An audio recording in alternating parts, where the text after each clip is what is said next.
அதுக்கப்புறம் நண்டை சேர்த்துக்கலாம். அதுக்குள்ளே தேங்காய் கசகசா அரைச்சி வந்துடலாம். தேங்காய்,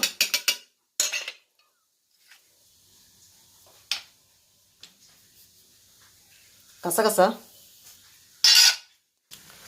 நண்டு குழம்பு செஞ்சுட்டு இருக்கேன். தக்காளி வதங்கிட்டு இருக்கு. இப்போது கருவேப்பிலை சேர்த்துடலாம். நண்டு குழம்பு எப்பயும் வைக்கும்போது நம்ம நண்டு வாங்கிட்டு வந்தோடனே கழுவி இப்படி சூடு பண்ணி சொல்லணும். ஏன்னா வெங்காயம் வதங்கி வெங்காயத்தை வெட்டி இஞ்சி பூண்டுலாம் வெட்டி செய்கிறதுலையும் நண்டு சதை ஓடிடுறதுனால இந்த மாதிரி சூடு காட்டி வச்சிட்டோன்னா நண்டு சதை அப்படியே இருக்கும். நண்டில்